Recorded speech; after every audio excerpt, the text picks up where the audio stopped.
రాష్ట్ర వ్యాప్తంగా social media కార్యకర్తలు వైఎస్ఆర్సీపీ నాయకులపై పెడుతున్న అక్రమ కేసులపై ఆగ్రహం వ్యక్తం చేసిన మాజీ మంత్రి విడుదల రజని.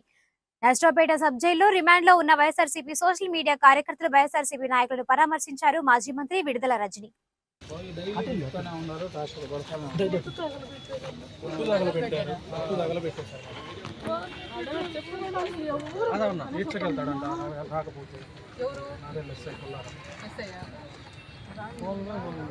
ఇప్పుడు ఏం లేదు కానీ రావాలి, రాకపోతే అయితే 2-2:30కి వస్తున్నారు.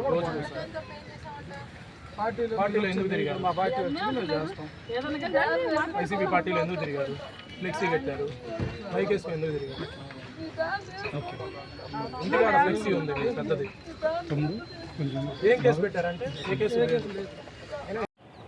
అసలు ఈ రాష్ట్రంలో లా అండ్ ఆర్డర్ ఎక్కడుందండి? మహిళలకు రక్షణే లేదు. మహిళలకు రక్షణ ఉందనుకుంటున్నారా? కుటుంబ ప్రభుత్వం ఏర్పడ్డాక మహిళలకు రక్షణ లేదు.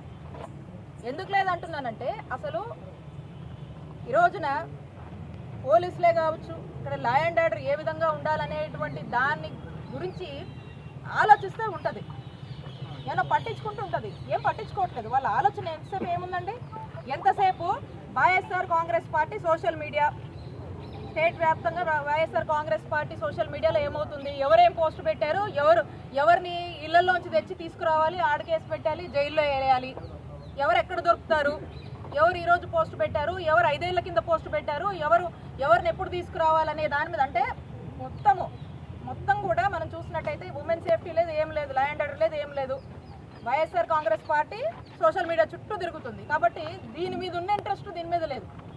అవతల మీరు చెప్తున్నటువంటి వైజాగ్ అమ్మాయిని లా చదువుతుంది అమ్మాయి, ఆ అమ్మాయి మీద అత్యాచారం చేస్తే ఏం పట్టించుకుంటున్నారండి? మనం చూసినట్టయితే కూటమి ప్రభుత్వం ఏర్పడ్డాక ఈ 6 నెలల్లో చూస్తే సగటున రోజుకి ఎక్కడో అక్కడ ఏదో ఒకటి, కొన్ని అఫీషియల్గా వస్తున్నాయి, కొన్ని రావట్లేదు, కొన్ని అయితే అసలు ఆ డెడ్ బాడీస్ కూడా ఎక్కడ ఉంటున్నాయి కూడా మనకు తెలియట్లేదు. ఇలాంటి పరిస్థితులు ఉన్నాయి రాష్ట్రంలో, కానీ ఇవేవి పట్టవు. ఎందుకు అంటే YSR Congress party social media వాళ్ళని ఇబ్బంది పెట్టాలి, ఈ టార్గెట్ మీద నడుస్తుంది కాబట్టి ఫోకస్ అంతా దీని మీద ఉంది. కాబట్టి మహిళలకు ఈ రాష్ట్రంలో రక్షణే లేదు అనేది మనకు స్పష్టమవుతా ఉంది.